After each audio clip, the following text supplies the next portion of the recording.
Set to the side, you'd better run and hide. More to the side, everybody wants to stay alive. Set to the side, you'd better run and hide. More to the side, everybody wants to stay alive. What is your major malfunction? Welcome to the ChabDog Sports Talk Radio Show. Sunday mornings live from 9 to 11 a.m. Pacific. Where spontaneous sports talk, rated R. Don't make a fuck out of me. Host Brandon Chabner and producer Eric the Well-Read bring you Brian from Sports Rock. Say hello to my little friend. And Tank's West Coast godbrother, Abe Miranda. See the mess of the true passion of New York. Plus special guests, music, movie clips, comedy, So fat, the blood type is ragu. and always a little politics. It comes from China. The live call-in number is 252-585-4120. Join in the fun. Hello. And now, here's your host, ChabDog. Thank you. Thank you, Well-Read, for that new introduction. I love it. It's very punchy and edgy, and I think we'll be playing that for a while. So this is the ChabDog Sports Talk Show. This is Brandon Chabner as ChabDog, handling your head of your sports headlines. It's brought to you by Chabner Law, serving Southern California's transactional business legal needs. Check that out at chabnerlaw.com, and also by ChabDog Sports Blog for your head of your sports headlines and inviting sports commentary. Check that out at chabdog.com or at type in ChabDog into Facebook. You'll find a few different pages where we post things. And this is our I'll Have What She's Having show, and we've got plenty of great clips. I really wish I had another hour of sleep, but somebody decided to screw with Father Time, and we're doing what we do every year for whatever reason. People try to explain this to me, and it just doesn't make any sense. But it is what it is, and we have to live with it. So, how you doing, Eric? Hey, ChabDog. Nice Saturday night. You probably did the wise thing and turned your clock ahead, unlike me. I don't even. When does this time change happen? Like midnight?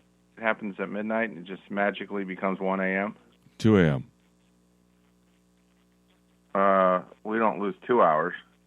It occurs at 2 a.m., not midnight.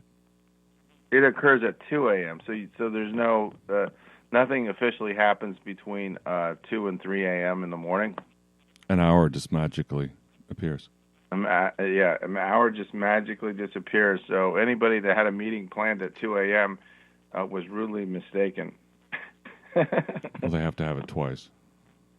Yeah, I was thinking. I guess this means that fewer people die and fewer people are born on whatever day this change happens.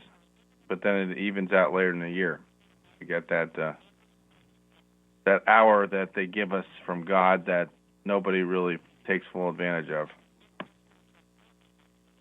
Yeah, apparently this time change increases heart attacks by 27%. Oh, really? Yes, I've heard that figure before. So quoted now, yeah. Screws people up. Oh. You're messing with our natural clocks, people. Look, people are losing their lives because of this. Mm-hmm. Very, very serious situation. I think an executive order is needed. An executive order, yeah. Yes. The president's been doing so much here. What? Just write this one, Candy. We all need an education as to what is the rule about an executive order. Like what can he do and what can he not do in an executive order? Oh, it is literally what it says, executive. When you think about the title of president, be it of a nation or of a corporation, which you're very familiar with in your corporate law and your corporate practice. Yeah. The powers of the president, are limited by that of the board of directors, are limited by other protocols as well. There's certain things but there are certain things that a CEO can do, as you know, without board approval, and that is known as executive function. So an executive order from a president, be it for the United States or a corporation, is no different. He's able to exercise those powers that are not held by the board that he can do for the company's interest. In this case, it's for the nation's interest. But then somebody has to carry it out. And if there's no body that's willing to take that up, well, then that order fades out. But in this case, he's got his whole administration there to carry out the orders. Yeah, he can carry out whatever. I guess Congress can always correct things or change what he does.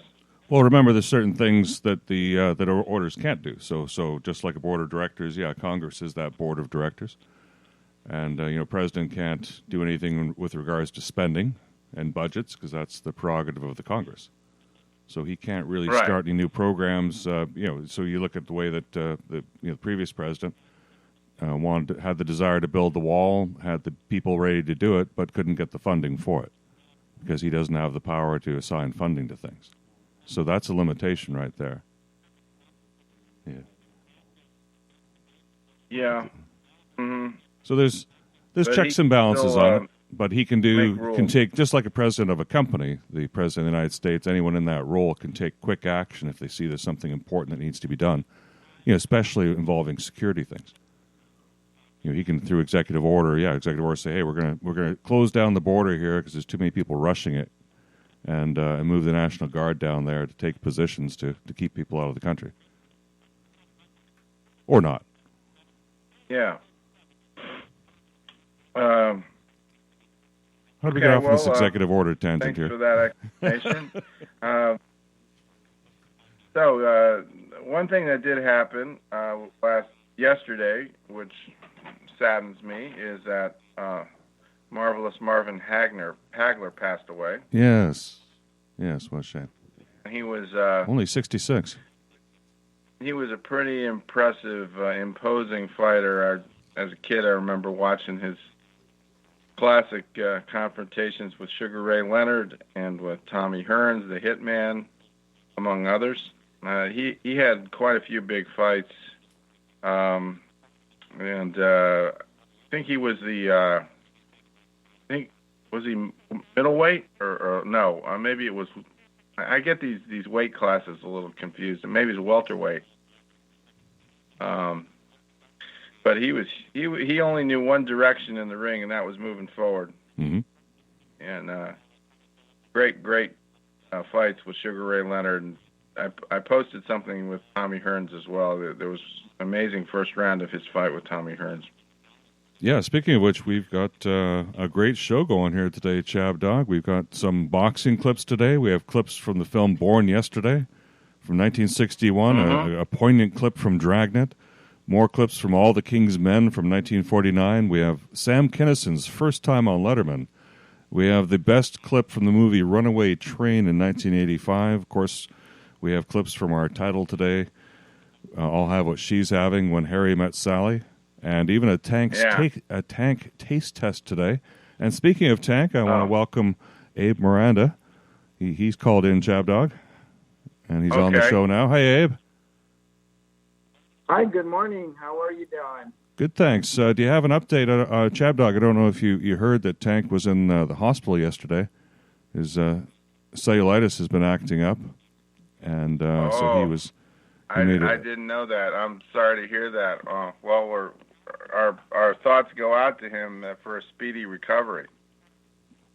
That must be painful. Yeah, do you have an update for us on that, Abe, as to how he's doing? Yeah, so Frank is currently at Clara Moss Hospital. He's been admitted. He got admitted there last night. He's been suffering from cellulitis, a little abscess in his knee that bursted is primarily, I think, why he's in the hospital. He seems pretty cheery. Coach Doug from Barstool did pop in last night and just spontaneously went and visited Frank because Frank was complaining about not having water. So Coach Doug's from New York grabbed a whole bunch of water and some pink whiskey, and Nice. and actually rushed over to the hospital and kind of went outside of visiting hours, but still managed to visit Frank in the hospital, and that's all on social media. Nice. But I look, it looks like he'll be in there for a few days. This morning, he's, of course, very grumpy because they don't have, let's say, good television in his room. Oh no. And his TV seems to be frozen on a CarMax commercial. So he's not very So that's how his sports viewing is going this morning. Yeah, it's incompetence. Exactly. And he's I think he'll be out in a few days. It looks like it's just maybe a few days for him. But he did say that at least whatever was his cellulitis that was going on his shin did get better. So that's good. So we're making some progress there. Okay. And so that's where we're at right now. Well, that's a great relief, and thank you very much for the report there. And Tank's going to be, well, he picked a good time to be flat on his back if they get that TV working anyway, because he can watch the tournament. ChabDog, you've been following that a lot. Where are some of the interesting neat developments we have, including the Hoyas? Make sure you talk a lot of Hoya here. So they're playing the conference finals for the Big Ten and the SEC. And I think there might be a couple other conferences that are finishing up. I think there's a game between Houston and Cincinnati for their tournament. I don't remember what conference that is. But after that, they will pick the ends. They will have I think they're coming out with the brackets today later in the day. Yes. So yeah. In fact, they put up a bracket starts, challenge we can join on St. Patrick's Day or around thereabouts. Mm-hmm.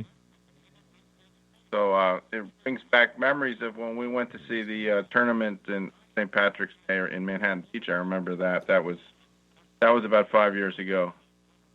Yeah, we're at the west side. The North End, I think. Sorry, it's North called End. The North End Bar. North End Bar. Yeah. That's right.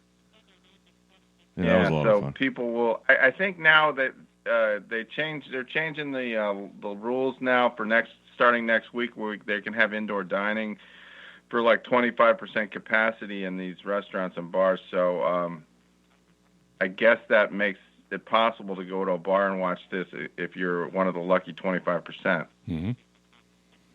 Yeah, we'll have to see how well that's observed.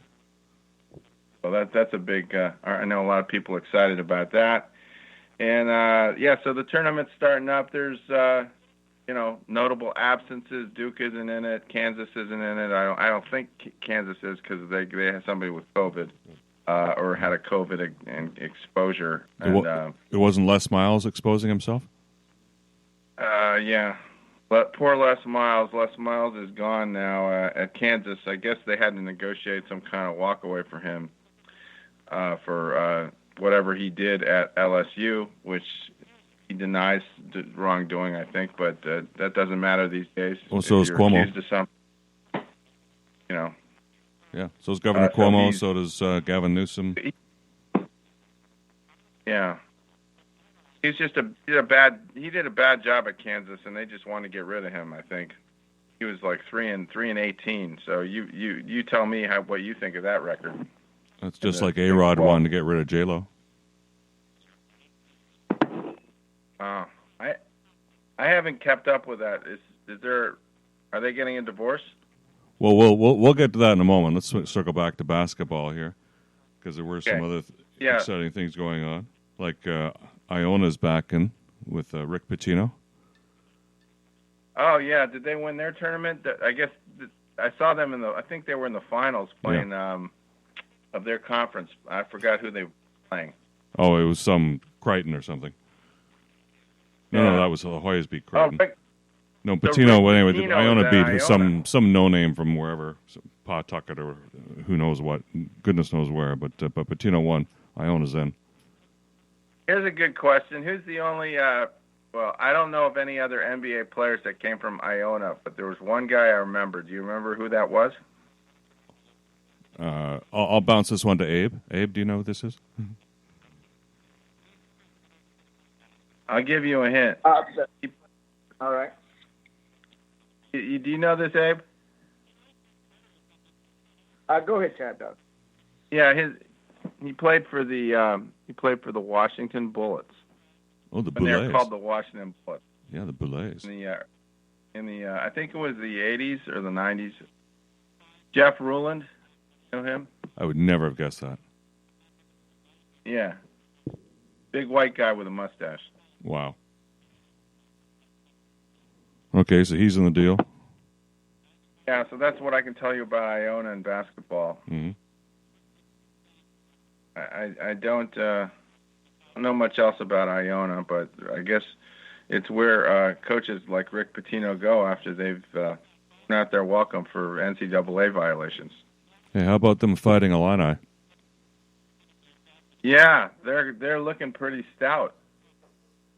Playing like they were in 2001 when they had Bill Self as their coach. They went to the Final Eight. So, yeah, Illinois' got some size and talent. Hey, you mean the But Elite it's Eight? Illinois. The Elite You're Eight? really going to trust Illinois in a bracket? I guess you can't. Yeah, maybe not. And Gonzaga, are they the gorilla in the room? They're supposed to be. They're undefeated. They haven't lost. And a lot of people are saying it's their time because they came so close so many times. I'm not sure about that, though. I'm not sure they have enough talent, really. I saw them beat BYU. Mm-hmm. I think it just could be the same old story of, playing kind of weak competition and that coming to roost to bite them when they play the tough teams. Michigan's looking pretty good. Ohio State, the Big Ten is looking pretty strong this year. They got 5 or 6 good teams.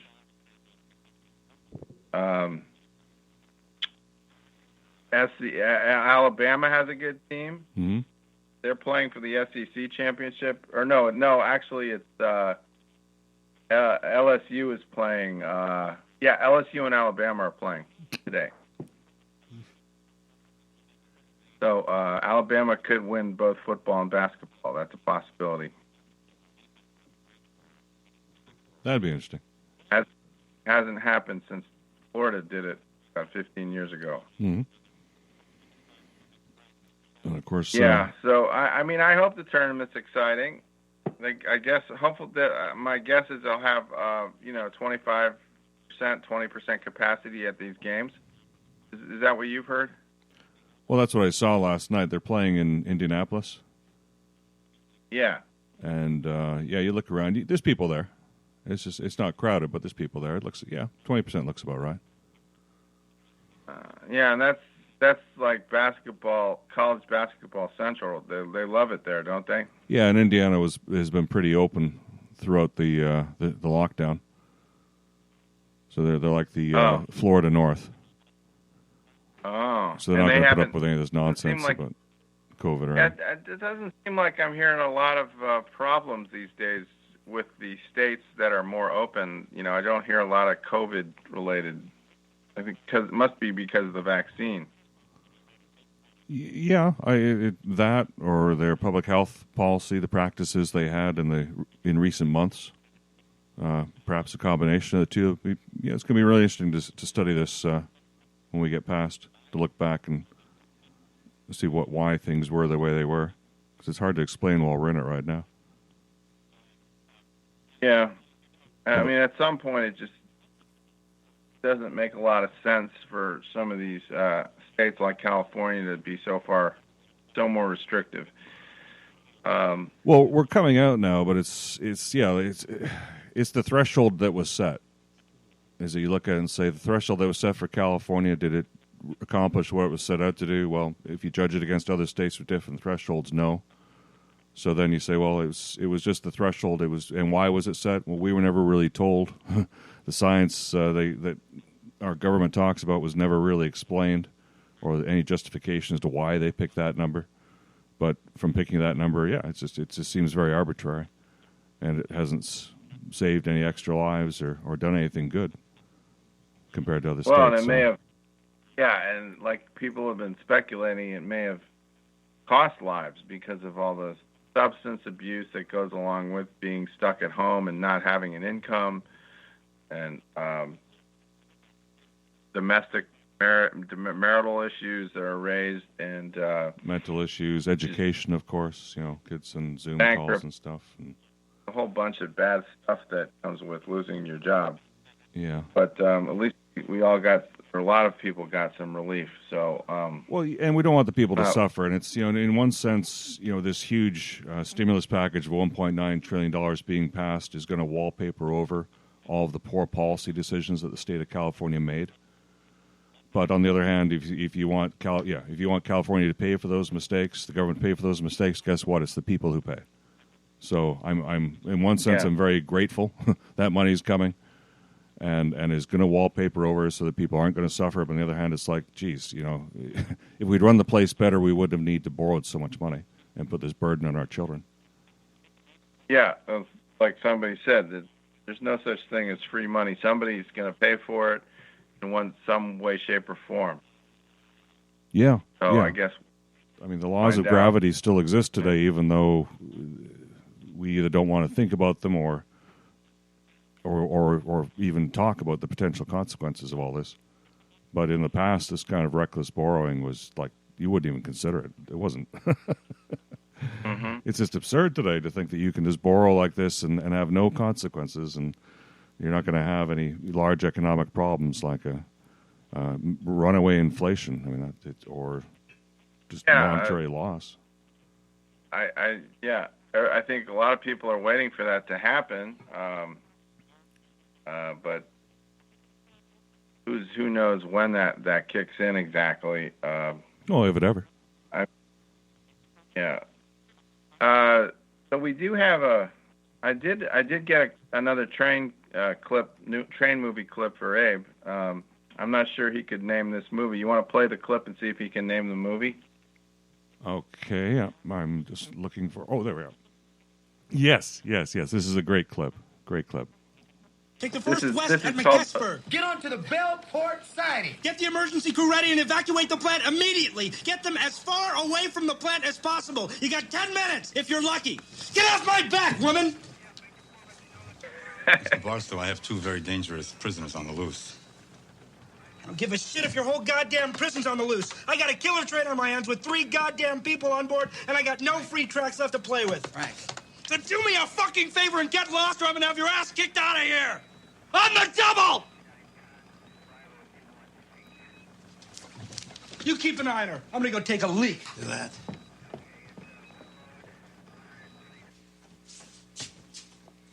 Here it comes.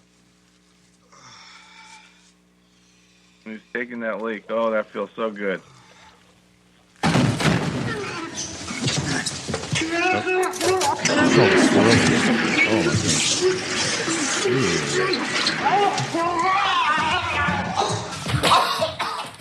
Hope you don't like it and want to do something about it. Yeah, I didn't think you wanted to back up that loud conversation.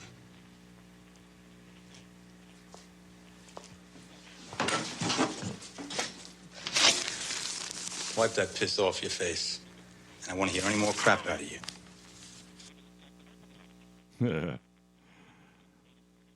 Yeah, wipe that piss off your face.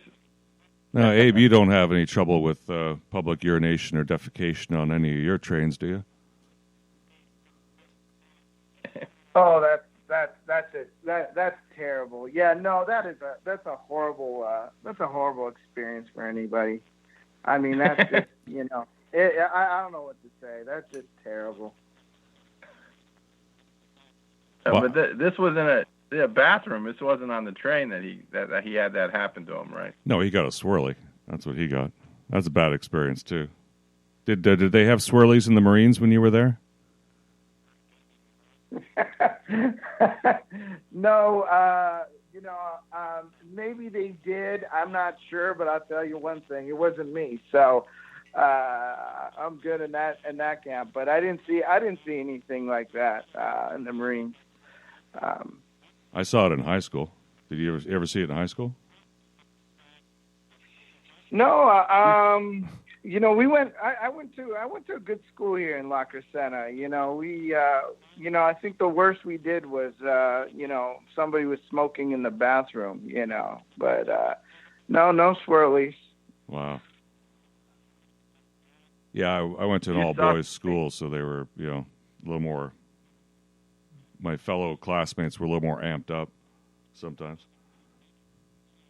So you saw somebody, a kid, do that to another kid? Is that what you're saying? I didn't witness it. I wasn't there, but I heard tell that occurred. Oh, that's really bad. Swirly? Yeah. Well, somebody's stuff is sticking another kid's head in the John is terrible. And flushing it. Toilet. Yeah. Well, you wouldn't want to have it done to you, and of course it is horrible, but for some reason it's hilarious too. Yeah, everybody has embarrassing things. My dad said that once his roommates who were football players locked him in his room or something. I don't know how that happens. For how many days? Oh, it was just for a few hours. I don't know all the circumstances. I don't know what he did, but maybe he didn't share his math homework with somebody. Uh-huh. My dad was a great brain. Oh, he had to do the work for the class. Yeah, he was one of those kids that everybody asked for the right answer. Not mother? No, Ruprecht. She's not our mother. Go on. Oh, little Ruprecht. You were saying? Yeah, you dirty, rotten scoundrel. Ruprecht! May I take your trident, sir? Yes. Now, Diana, as you were saying, you don't think the poor should be allowed in museums? I think the Ruprecht, don't take the cork off the fork. Where's the cork on the fork? To prevent him hurting himself and others. Ruprecht, eat your applesauce. Ruprecht, we have wonderful news. Diana and I are going to be married, and we are all going to live in Palm Beach. Ruprecht! Eat your food. Excuse me. May I go to the bathroom first? Of course you may.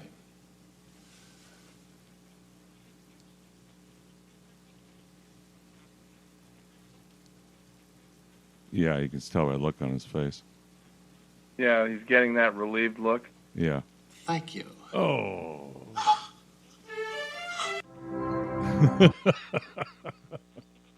You sure know how to pick them, ChabDog. I know. I must have been in a pissy mood last night. Okay, well, that's the bowel movement. That's good for the bowel movement part of the show there. I thought he was urinating in his pants or something. I didn't think it was number 2. Often look on her face. I think she got a whiff there. Oh.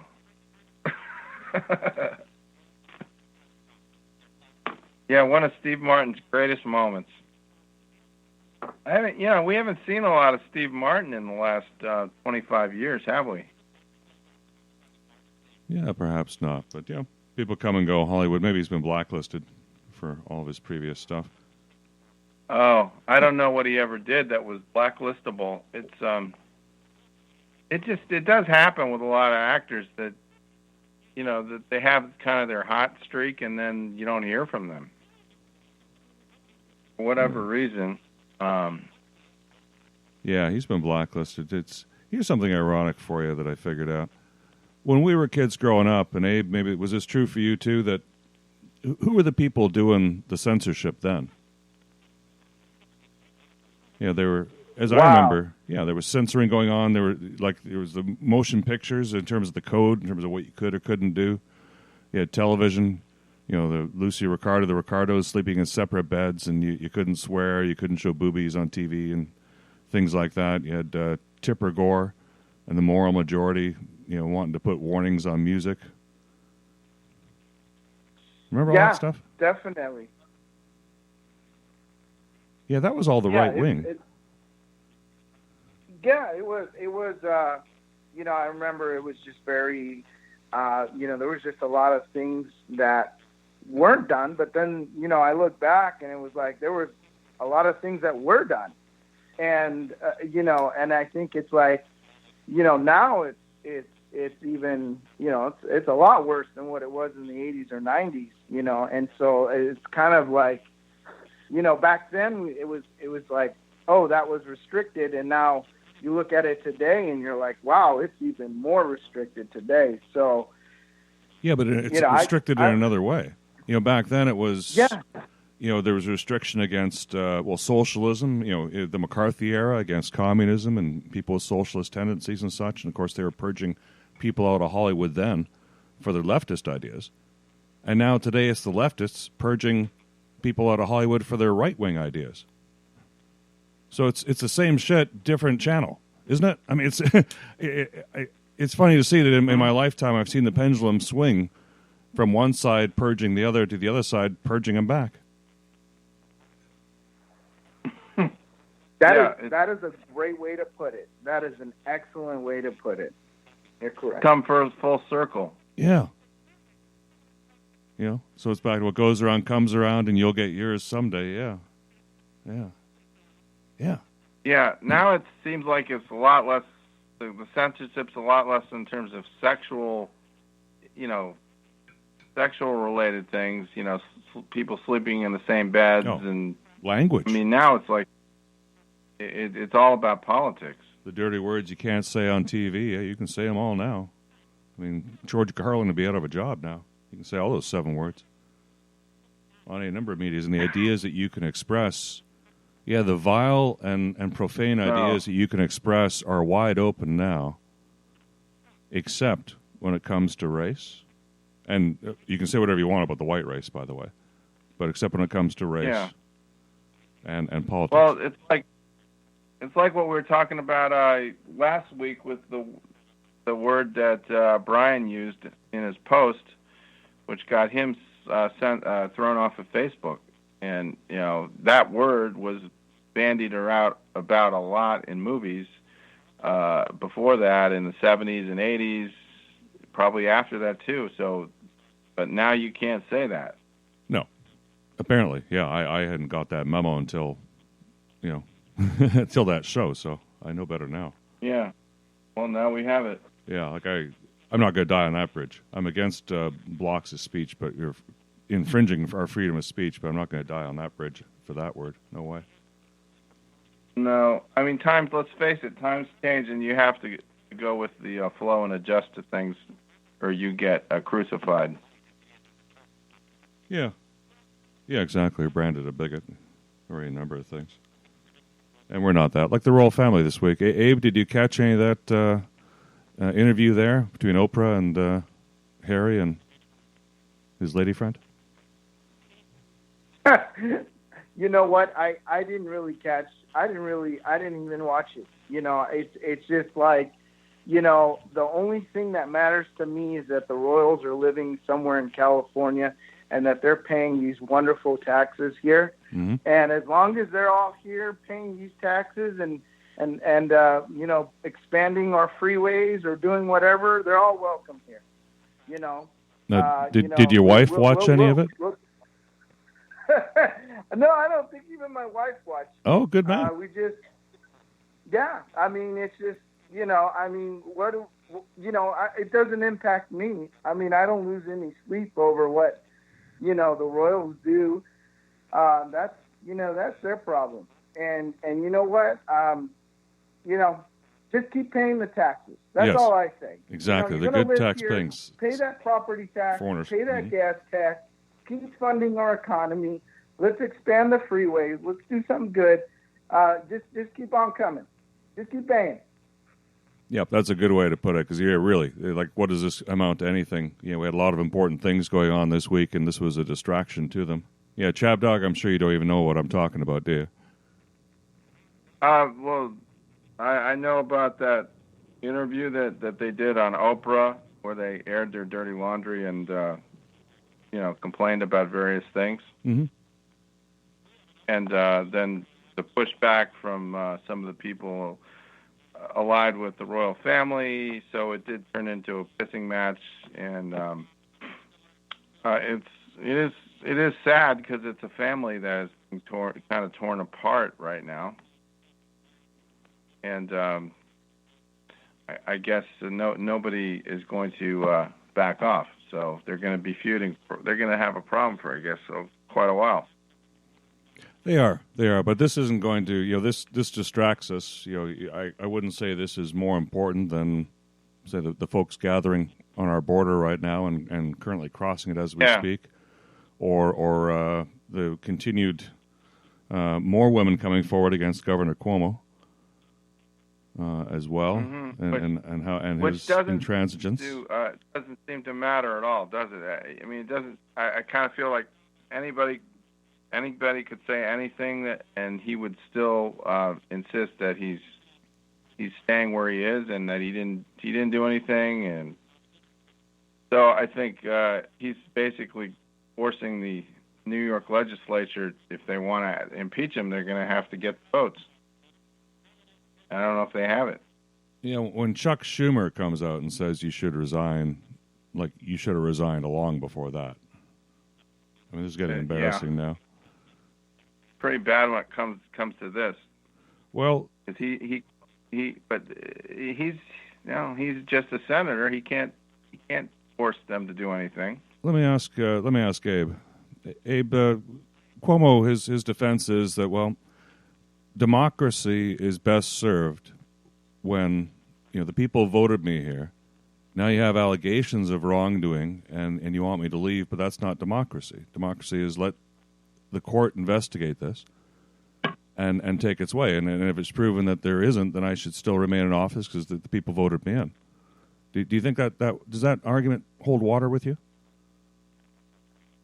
Absolutely. I mean, that's a sinking ship. And at some point you have to look at the distraction. This is so big on the radar, and it's such a big deal that he can't even. What can you do at this point? I mean, how can you govern the state? How can you do what you want to do? How can you accomplish your agenda if this is the biggest thing that's writing on your desk? Hey, Dick fucking Tracy. Yes. So you really just can't do anything. And so at that point, it's like, how are you serving the people? Mm-hmm. If you're not, if you're just being distracted by allegations after allegations after allegation, at some point you just got to say, you know what, tap out. Mm-hmm. Tap out. Let's get the state going. Let's think about it. This isn't 2019 where everything's, running on autopilot and we could deal with these scandals. This is like this is a pandemic that we're going through. And the last thing that we need is these kinds of distractions, basically taking the majority of your time. Mm-hmm. So, it's at this point, it's about let's help the people. Let's get things going. Let's talk about funding. Let's talk about, making sure that vaccinations are provided to the people. And then, if it ain't working, if it's all just about these allegations, then, all of that, which is what really should be important, is all getting put on the back burner. And then you're really just doing a disservice to the state. Mm-hmm. Yes, exactly. And ironically, it's the allegations that these women are making that are distracting from the bigger issue, which is being swept under the rug, about the numbers that he gave last year for the deaths in the nursing homes. That to me is far worse than this other stuff. Yeah, those are real allegations. Those are very easy to prove allegations. Those aren't he said, she said allegations at all. Those allegations have far worse. Well, anyway, they're far more tangible than these women coming forward. Not to say that there's anything tangible there, but life and death consequences for these people that were sent back to COVID-infected nursing homes. Yes, yeah, without any plans or any consideration. And again, I just shake my head and think, geez, it's not just Cuomo. There were other people that enabled this. Where were all the smart people in the room? Like, says he cares about so much about his people that he's serving, isn't willing to do something for the benefit of his state in this situation, which is to resign. Well, yeah, he doesn't have any authority left. That's exactly what Abe was saying. He doesn't care. Yeah, he's lost that loving feeling. Yeah. Oh, lost that loving feeling. Bring back that loving feeling. Well, here's somebody with integrity. Like that. After all, you're a congressman. Oh, well. I don't think anybody should talk to a congressman like that or be able to. A member of Congress is a wonderful thing. Thank you. I think I could use a drink. Oh, sure, Congressman. Come on in. The way it looks to me, if he pushes you around, it's like he's pushing a few million people around. How do you mean? The ones who picked you. Well, not quite that many. How many, then? 306,434. Well, that's quite a few to push around. You're not one of my constituents by any chance, are you?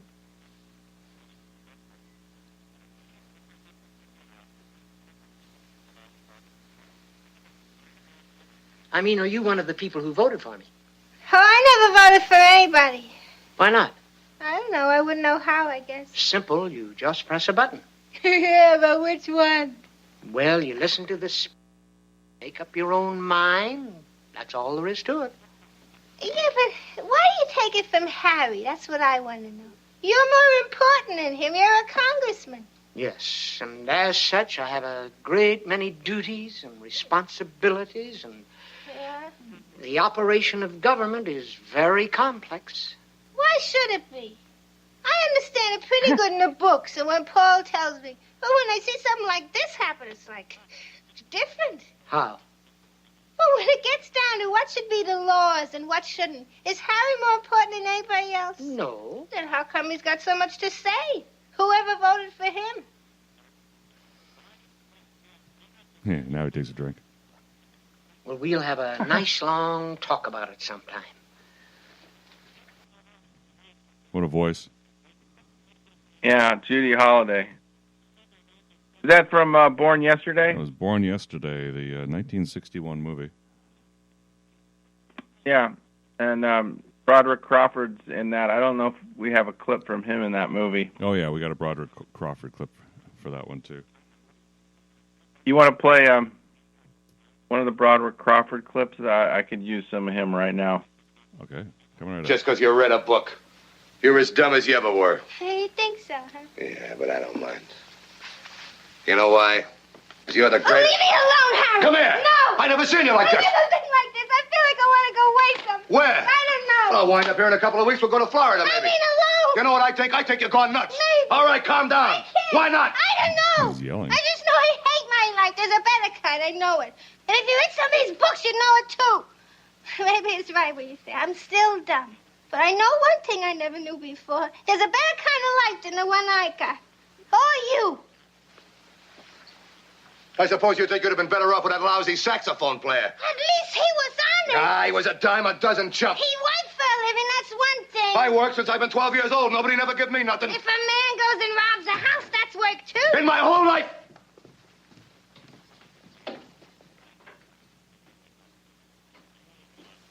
In my whole life, I never robbed a house. What are you talking about? You can hardly understand anything, can you? Get off that high horse, you dumb little tot. You menace? I picked you up out of the gutter. I can throw you back there. You never had a decent meal until you met me. Yeah, but I had to have it with you. You eat terrible. You got no manners. Taking your shoes off all the time, that's another thing. And picking your teeth. You're just not couth. They won't fight in front of the maid. I'm as couth as you are. Are they in the bedroom now? Pipe you want me to put out yourself. Well, Cheap. large. I don't know nothing cheap except you. You don't own me. Nobody can own anybody. There's a law What do I care what the law says? If I was scared of the law, I wouldn't be where I am. Where are you? All right, you talked enough. You don't like it? Here, beat it. Beat Wait a it. minute. You know, it's a big living room. Where's this? I'm Right amazed now. this Come thing. here. I'm not signing anything till I know what I'm signing from now on. Yeah, she must have been great when they had the silent movies. That voice. This movie Oh! was canceled in 2021. Oh, he just, man, he went left and right on her face. Did he give her a nice pop in the face? What did he do there? He slapped her with his front side of his hand. He slapped her with the back side of his hand. And now he's getting her to sign documents here. She's signing a divorce. Bad Whoa, Robert whoa. Crawford. I don't want you blowing around here, that's what. I've been too good to you. You don't appreciate it, nothing. So go on, blow, sit in the park bench and learn how to behave. We'll sit in a park bench. Go on, beat it. This way out. I gotta put something on. Well, hurry it up. I don't want you around here like this. You bother me. Oh, ChabDog. Geez, that fires you up? I didn't know. That was pretty. That was pretty intense. That was a devastating scene. Yeah, thanks a lot. I'm emotionally scarred now for the rest of the morning. Abe, are you okay? Do you want to talk about it? Oh, you know what? Yeah, you know, that's tough. That's tough. Yeah. You know, send me to the counselor. Yeah. You could have played there was a worse one with him in that other movie where he, at the end of the movie where he got into the fight with Gloria Graham and choked her to death. Oh, jeez. Okay, Abe, I got some counseling. I got some counseling here ready for us. Here's our counseling here from Joe. Maybe we do, son. Don't think you have a corner on all of virtue vision in the country, or that everybody else is fat and selfish, and you're the first generation to come along that's felt dissatisfied. They all have, you know, about different things, and most of them didn't have the same opportunity and freedoms that you do. Let's talk poverty. Most places in the world, that's not a problem. It's a way of life.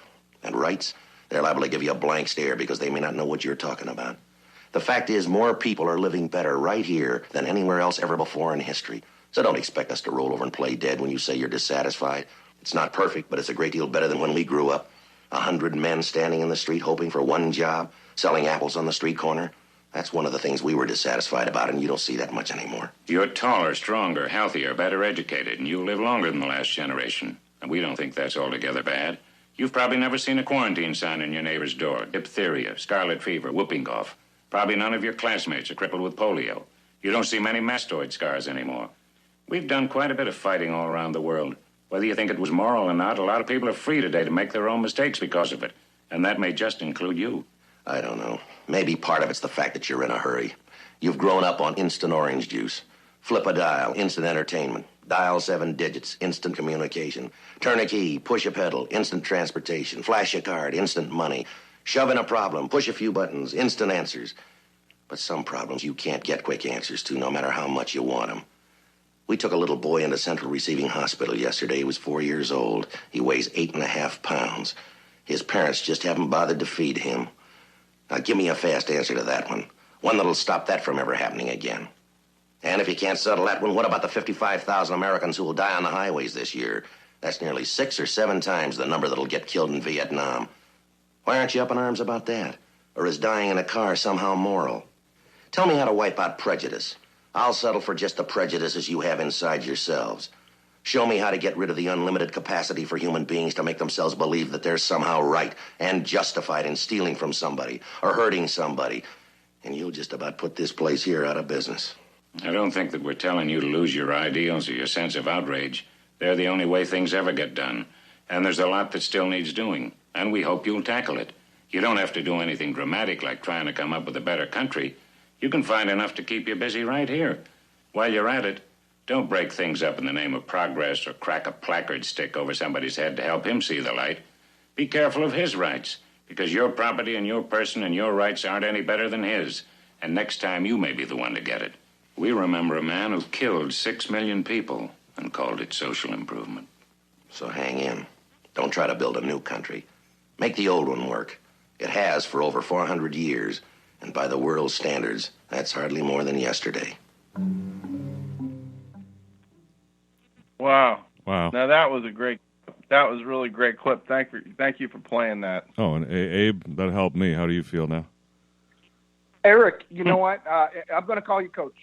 I'm going to call you my coach. You are now my official therapist, and this show is now therapy for all your audience members. So you want a little therapy, you got to go to ChabDog.com every Sunday from 9 a.m. to 11 a.m. and you get yourself your little therapy session here, and we'll make the world right, one clip at a time. I like it. Yeah, That's the joke.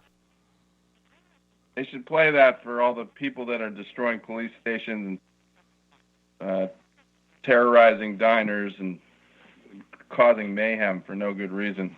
Hi. Hello. Yeah.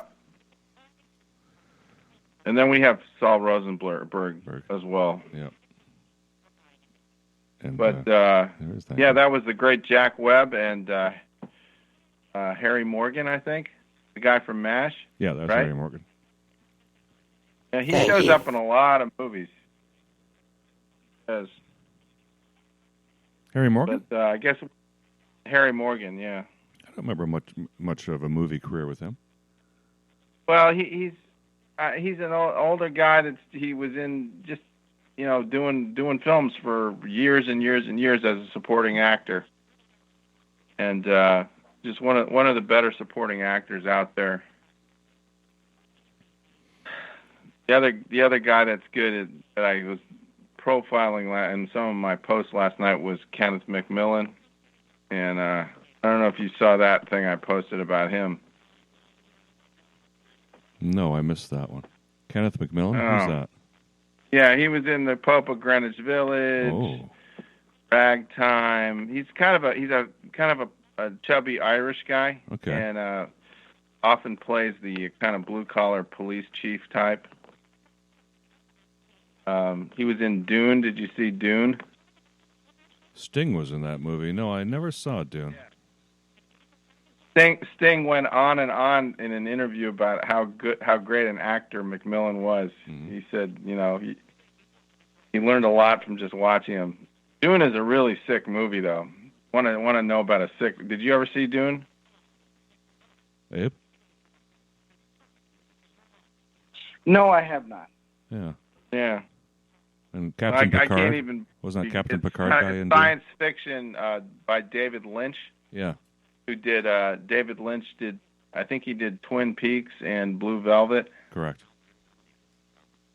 And he's out there. He does a lot of really weird stuff. Of course, that's the kind of stuff I like, but it's too much for some people. It's one of those movies I've been meaning to see, but I haven't even seen Blade Runner yet, so I'm really behind the curve. Mm-hmm. With Rutger Hauer. Yeah, I never got into Blade Runner. Did he do Blade Runner 2? No, that was Blade Runner. That was somebody else. That I can't. Name escapes me right Kubrick? now. Okay. Harrison Ford was in that one. Yes, and Harrison Ford, Rutger Hauer. So, do you want to? We got about 7 minutes left in the first hour. What do you want to talk about? You want to talk about any football, or should we save that for the second hour? I've got some notes on the NFL's new collective bargaining agreement, which they signed this week, and it was a very narrow margin too. But let's cover that in the second hour. We've got some more football news to talk about and some potential draft picks to review here. In my notes, we got a little more baseball to talk about too. There's Angels were playing yesterday, making the most of the Grapefruit League anyway. A little bit of hockey here. Of course, we can throw in some more politics. Not much. I think, why don't we play a little... that's a little bit long there. I saw we got Sam Kennison coming up too, but we'll throw him in the second hour. How about we do the When Harry Ate Sally clip, since it's we'll get it in the first hour of the show. Yeah, and this kind of ties into the fact that we're going to now be able to eat in restaurants at least 25% capacity, like I said, I think starting next week in Los Angeles County. So a lot of people Orange are County excited as well, about and that. I believe Or maybe, San Bernardino. Maybe it starts in April. Don't forget San Bernardino County. Oh, yeah, how could I? I used to drive there to do my radio show. Mm-hmm. KCAA. Center of the earth. Mm-hmm. Yeah, why don't you know, play I'm so that, glad I never that got involved with you. clip? I just would have ended up being some woman Yes, who had yes. to get up out of bed and leave at 3 o'clock in the morning and go clean your andirons. And you don't even have a fireplace. Not that I would know this. Why are you getting so upset? This is not about you. Yes, it is. You are a human affront to all women, and I am a woman. Hey, I don't feel great about this, but I don't hear anyone complaining. Of course not. You're out the door too fast. I think they have an okay time. How do you know? I mean, how do I know? I know. Because they... Yes, because they... Yeah. How do you know that they're really... What are you saying? That they fake orgasm? It's possible. Get out of here. Why? Most women at one time or another have faked it. Well, they haven't faked it with me. How do you know? Because I know. Oh. Right. That's right. I forgot. You're a man. What is that supposed to mean? Nothing. It's just that all men are sure it never happens to them, and most women at one time or another have done it, so you do the math. You don't think that I can tell a difference? Einstein. No. Get out of here. Hey, Dick fucking Tracy.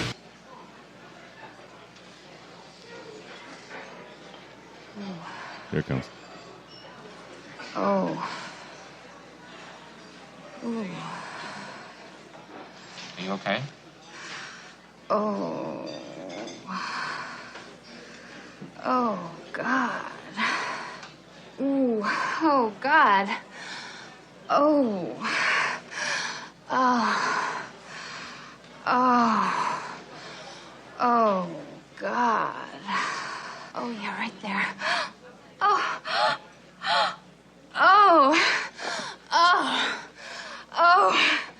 Oh, God. Okay, wearing your Yankees cap. Yes! Yes! Yes! Yes! Yes! Yes! Oh! Oh, yes! Yes! Yes! Oh! Yes! Yes! Yes! Yes! Yes! Yes! Oh! Oh! Oh! Oh, God. Oh.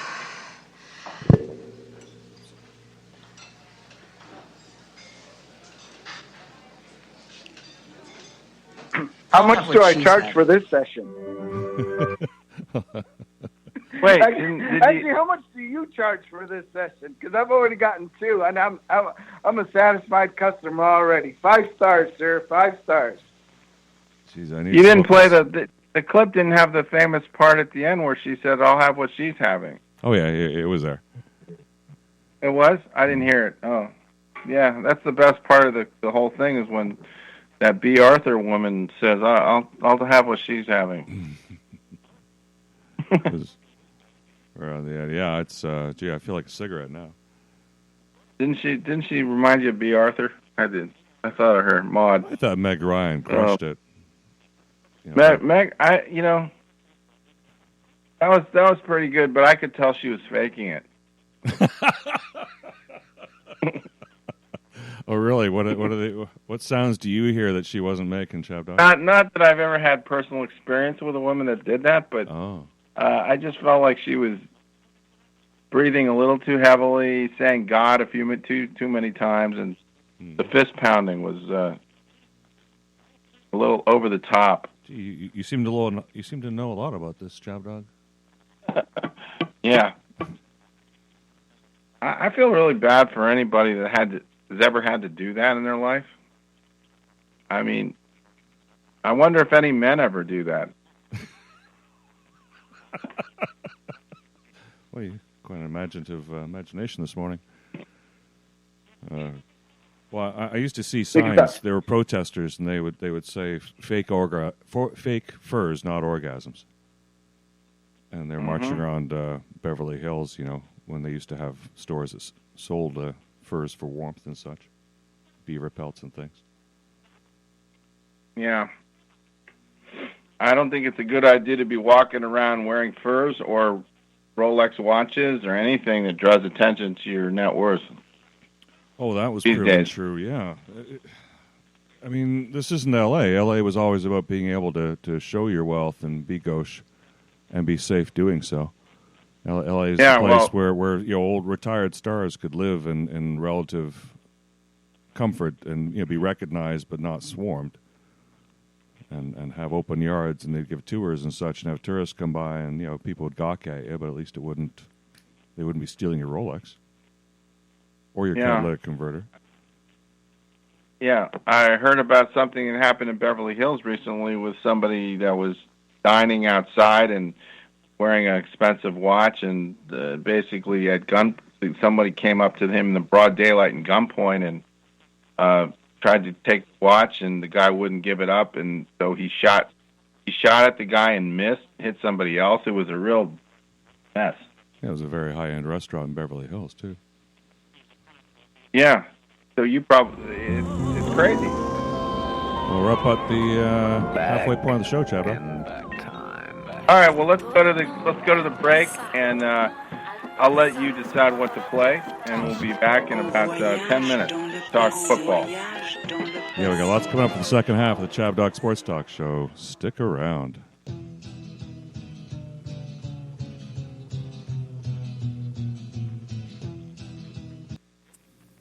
We're told that greatness is exceptional, when it should be expected.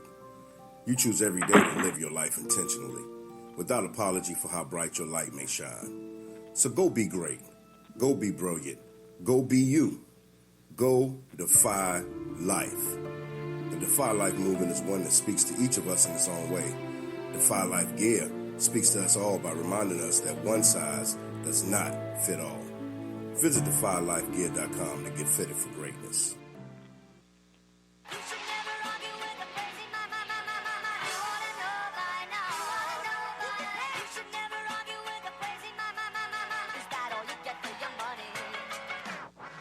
The law office of Brandon S. Chabner, serving clients in Southern California with transactional legal services since 2007.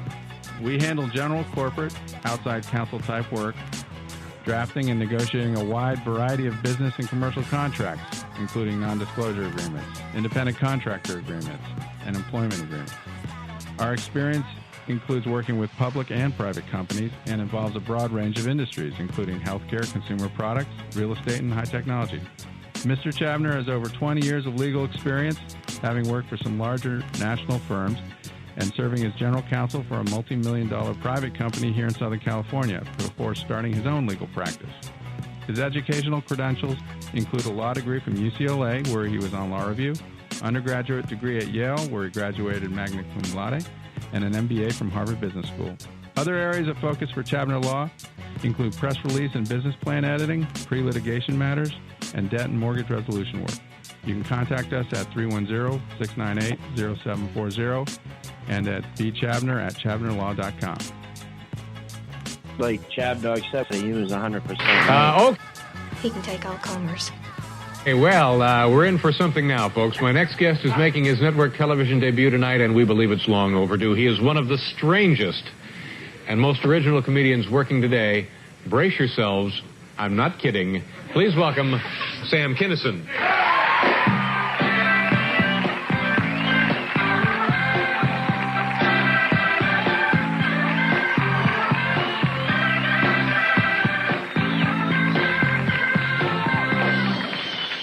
There's still time to call the church and call all this off.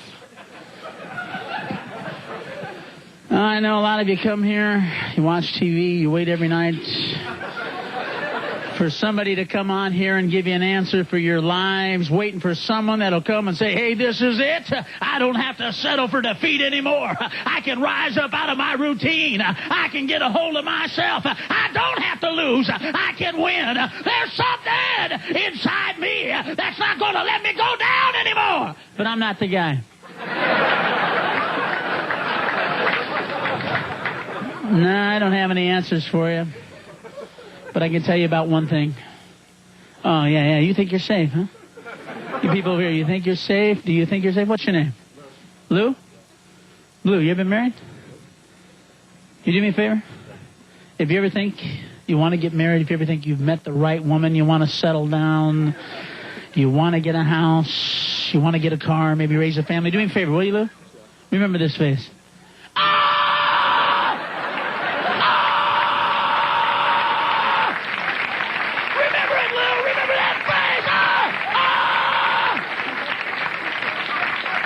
Because it's the face of hell, Lou.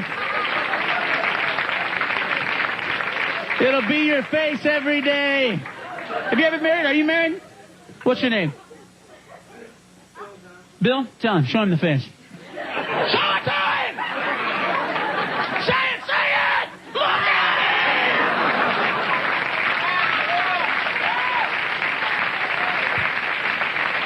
Just wanted you to know it's just not me, all right?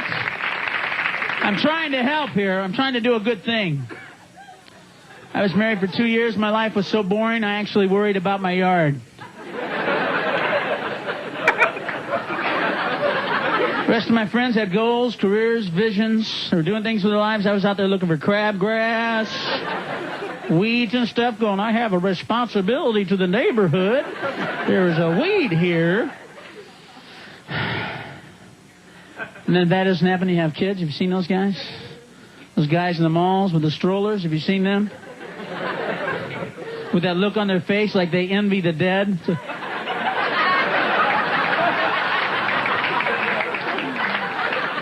shoot me! This isn't a mall. I'm in hell!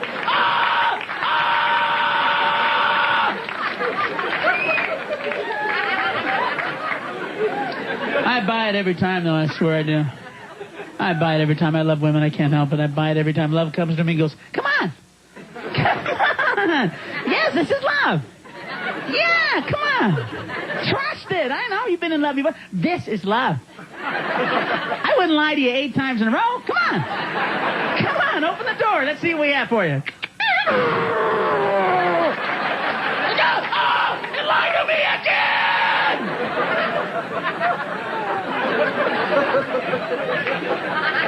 I keep going for that same kind of love, too, man. That Van Gogh kind of love, you know, where you walk in and you go, hey, you hurt me so much I don't even know what pain is!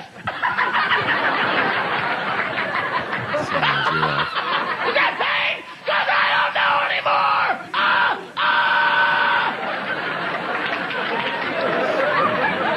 I know half America right now is going, what are we watching? What kind of comedy is this? Is this the man that was prophesied to come out of the sea and control the cities? No. No, I'm not him. I'm just a comic with some weird fashion choices, but a lot of you don't trust that. That's up to you.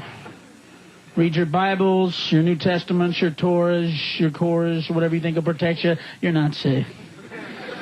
But I'm trying to help. I do the best I can, folks. I swear I do. I do the best I can. Like this world hunger thing, I'm really involved with it. I'm just like you. I see the same commercials, those little kids out there, you know, hungry. I watch this on TV and I'm home. I'm going, God, you know, how sad. How cruel. Because I know the film crew could give this kid a sandwich.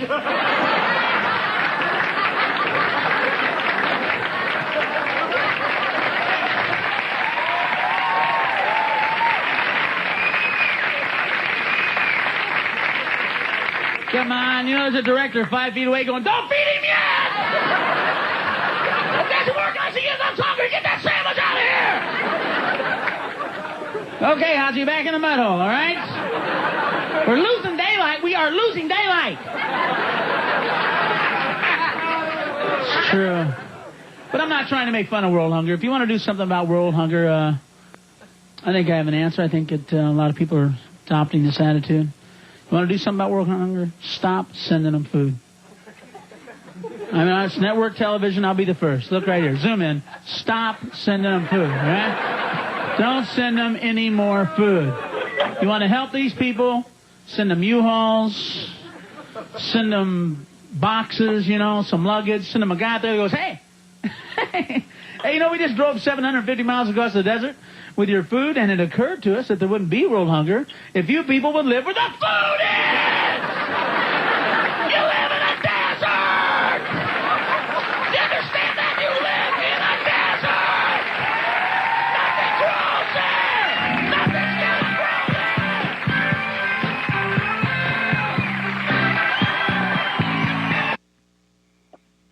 there! And we're back. God. To me, that's refreshing. He crushed it. You live in a guy desert. that'll just yell and scream and enough of this like lame apologies and woe is me and everything's so bad, but we're just going to kind of... Gotta.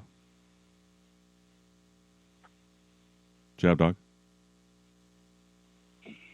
ChabDog? Goose is down, sir. Yeah, Goose is down, Coach. He's down. Yeah, we lost him mid-sentence there, too. He's just going somewhere. Well, we're back. ChabDog Sports Talk Radio Show, and hopefully ChabDog will reestablish communications here shortly. But in the meantime, we've got Brian on the line from Banning. Hello, Brian. Hello, boys. How you doing? Of sports rock fame. Very good, thanks. Thank you for... Wonderful you could join us Sports today. Rock on Facebook. Yeah. Well, I'm back. I just kind of went off on a trip last weekend. And was down in Anaheim, actually, visiting my oldest son down there. We're kind of busy down there. In Anaheim. Nice. Did you hit Disneyland at all? Nah. We did go down to the beach. What I did was I took him down to the pier with me and deposited a little bit of Gina's ashes out across the sea. Oh, wonderful. Wonderful. That was something she wanted. Yeah. Oh, that's awesome. Oh, what a great, yes. Yeah. Yeah. Yeah, it was cool. I'm back, Only guys. bummer is I got a ticket while I was parked there. But oh, dude. That's no big. Oh, Brian, you got a ticket? Yeah, ChabDog will Yeah, fix your ticket. telling Eric I went down to the Huntington Pier last Saturday night with my eldest son. We tossed some of my wife's ashes out to the ocean. But, apparently parking you had to pay before you left the vehicle. That happened to me once out down at Venice Beach. Yeah, you must have felt like that guy in Trading Places had all the bad things happen to him at once, you know? Winthorpe. Oh, it wasn't that bad, but... No. I don't think... It's like I don't think missed the guy Facebook... by like 5 minutes. No. Yeah. How much did they nail you for? I think it's $58. Oh. Oh, that's okay. That's better than L.A. Yeah. Not bad. I had to pay $75 up in L.A. last time. Well, you missed a lot of yelling and screaming in the first hour with you just played Sam Kinison and you played Broderick Crawford before that. Crawford, and so he was beating up women, and then Sam Kinison was joking about it. Actually, I've been listening to the podcast. Ow! Ow! Ow! Did you hear our new opening? I was listening to the podcast, yeah. Yeah, did you hear the new opening, Brian? You didn't even play the stump speech that Broderick Crawford gave in All the King's Men. That was really good. Oh, we still got that queued up. Yeah, you can play that for Brian. See what he thinks of that. Compare that to the most recent Joe Biden speech. There's a big difference in that tone. Ladies and gentlemen, it gives me a great deal of pleasure to introduce to you that true man of the people, the next governor of the state, Willie Stark.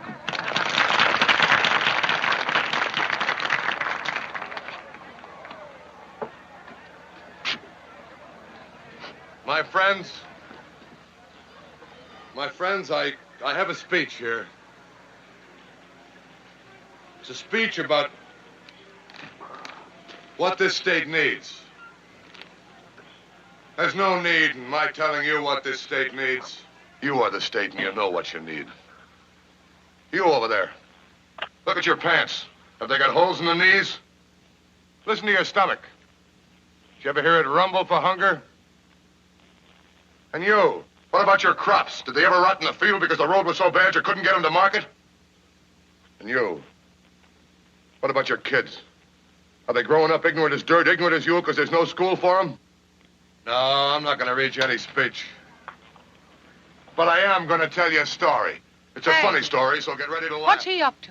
Shut up. Ready to bust your sides laughing, because it's sure a funny story.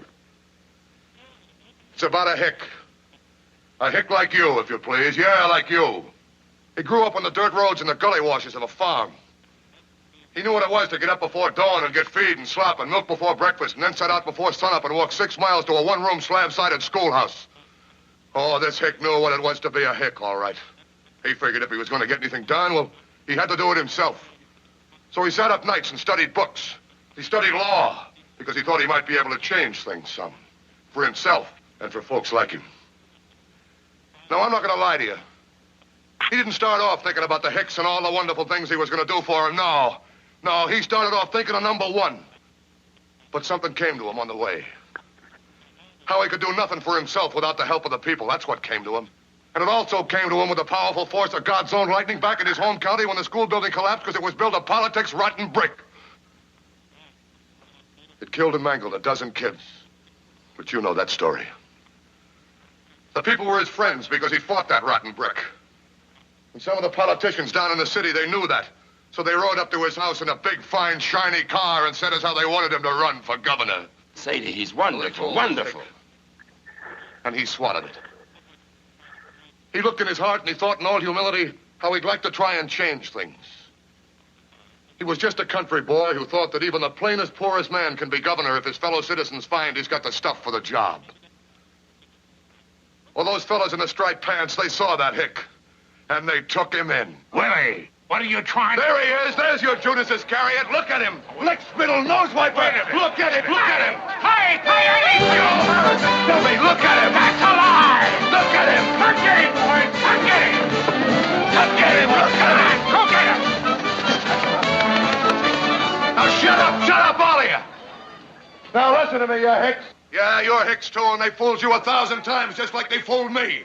But this time I'm going to fool somebody. I'm going to stay in this race. I'm on my own and I'm out for blood. Now listen to me, you hicks. Listen to me and lift up your eyes and look at God's blessed and unfly-blown truth. And this is the truth. You're a hick. And nobody ever helped a hick but a hick himself. All right, listen to me. I'm the hick they were going to use to split the hick vote. But I'm standing right here now on my hind legs. Even a dog can learn to do that. Are you standing on your hind legs? Have you learned to do that much yet? Here it is, you hicks. Nail up anybody who stands in your way. Nail up Joe Harrison. Nail up McMurphy. And if they don't deliver, give me the hammer and I'll do it myself. Now, if that doesn't make you willing to run through a brick wall, I don't know what will. Yeah, that'll wake you up in the morning. Holy crap, Yeah. ChabDog.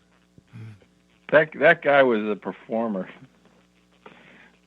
But it's just a stark contrast to some of the things you hear now. Well, we heard Meg Ryan in the yelling and screaming, more the screaming side, and there's Broderick Howard there yelling, and Sam yelling there. Wow, this is a yelling and screaming show. Yeah, we've been kind of orgasmic, hasn't it? I think there's a type of therapy, kind of cathartic. Psychology, yes, exactly, cathartic. Yeah. Yes. Well, Brian, it's good to have you back. And do you find yourself getting into college basketball a little now? I'm getting into it. I'm starting to get into it, which is good. I can feel it. Yeah, I'm starting to pick up on it. First today is the brackets, I guess. Right? Right. We'll find out. Who's sitting in the easy bracket, who might not be, and it doesn't look like some of the Duke's not going to be in, and KU might not be in if they don't get healthy fast. Maybe they'll put them in and swap them out if they don't if the COVID stuff doesn't go the way they want it. I don't know. Do you know how that's going to work? Not sure. I was just looking as a report just came out. So Duke, Kansas, Virginia cleared for tournament despite COVID issues. Oh, they are cleared. Wow. Yep. See, the question is, does Duke does Duke get in? I think they probably do, though. Yeah, probably because it's Duke. Yeah, they withdrew from their tournaments, but they said that they're now still considered eligible for the NCAA tournament. Yeah. Kentucky won't be in there. But my question was, is there going to be an NIT this year? NIT, I don't know. We don't hear much about that anymore. Yeah. Used to be a big thing. Yeah. Yeah, Gonzaga. Speaking was of good at the NIT for Madison years. Square Garden, you saw my post about Patrick Ewing and not being treated with respect in Madison Square Garden. Mm-hmm. Yeah. You know, they better treat his Hoyas with respect. He won the Big East. The tournament. the Hoyas won the Big East. They're getting mad. Mm-hmm. Patrick Ewing style. Hoya paranoia has returned. It's now really Hoya outrage. Yeah. Yeah. But yeah, so we'll have the brackets today. And, I'm just looking at Gonzaga. Just nobody's been undefeated since that old Indiana team. Angie Dundee, Ali's trainer, right next to me, is saying it. You may hear him. Down goes Frazier. Down goes Frazier. The heavyweight champion is taking the mandatory 8 count. This is going to run this in the background 'cause that's as loud as it gets. Oh, I love Howard Cosell doing boxing, man. You don't ever hear that anymore. No, it was great. What a great era to have lived through in television, to be able to, watch Howard Cosell on live, on free TV, ABC, calling all this. Isn't that ironic that we had, like, back then we had so few outlets for sports broadcasting, and there just weren't many stations on TV that you could watch sports, but the quality was so good. I mean, I think. I don't know how we ever watched a football game on those little TVs. It was, a 26-inch was the biggest you could get. Like, how did we watch a game? Because we didn't know any better. It's always like, if you don't have anything better to compare it against, you think it's great. It seemed to be at the time. I mean, I used to watch Monday Night Football religiously in the 70s. Uh-huh. And I also watched Monday Night Baseball. They had Monday Night Baseball on. Yeah, I remember that. Yeah, I watched the Saturday baseballs. Saturday. Yeah. Yeah, that was also like a ritual. Was watching, Kurt Gowdy and Tony Kubek on Saturday afternoon. Joe Garagiola. Yeah. It wasn't until the 80s they started the pay-per-view stuff. Yeah. Paper kind of ruined boxing, in my opinion, because it just decreased the number of people that are following it. Yeah, blood the audience. audience. You guys had mentioned the Hagler. That's kind of sad. And I remember, God, I watched probably a dozen of his fights. Oh yeah. Yeah, did you like Hagler? I liked him a lot. I mean, he had he was one of my favorites. Yeah. Because he had one direction going forward. I mean, he was constantly moving into the opponent, being the aggressor, and against Sugar Ray Leonard, that provided some incredibly, beautiful contrast in style and wonderful boxing matches with him. Do you ever compare him to Patton? Yeah, those are great. Were there ever any comparisons made there? Like with what, between him and other fighters? No, between him and General Patton. George S. Patton. Oh. Always advancing. Yeah. He was like Patton. He liked, what he was like? He looked like, to me, like Jake LaMotta in Raging Bull. Oh, yeah. Yeah.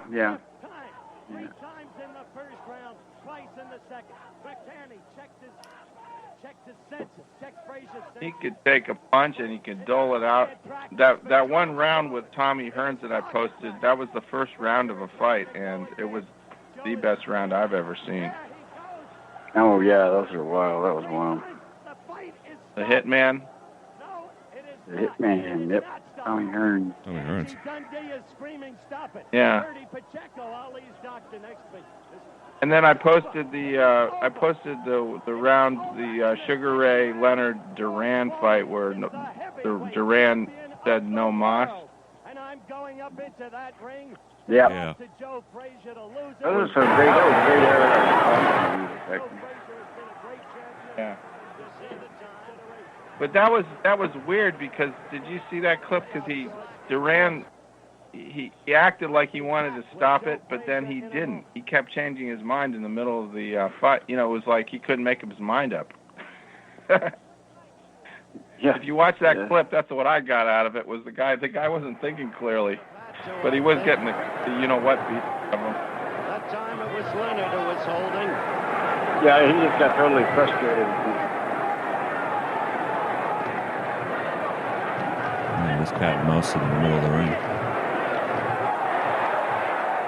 Leonard keeps those hands moving. Right there, a good left.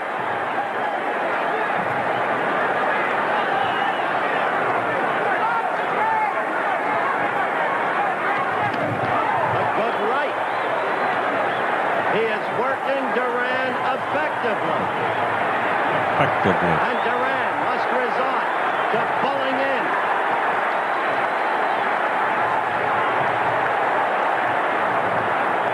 And he does. Ooh. Kidney punch.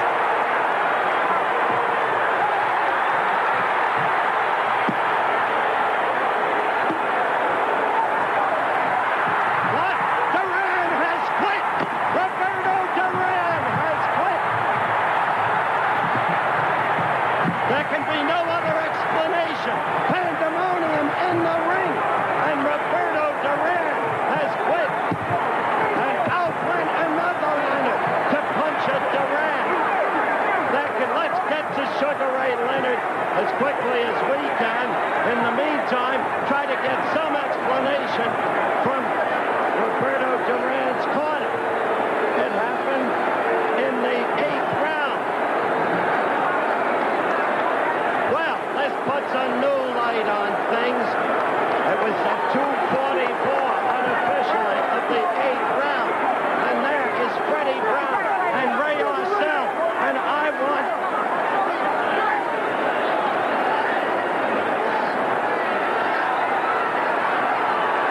Sugar Ray Leonard has just come over to shake hands with me. Sure, I know this boy.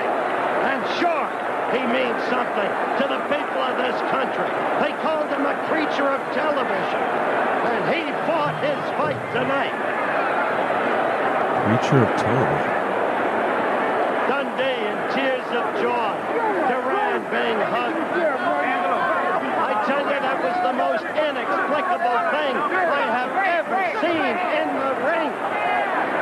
The bully, the man who could stare you down, the man who could do anything, it seemed. But he couldn't. He had to fight Ray Leonard's fight. And Ray Leonard has proved himself an utterly great athlete.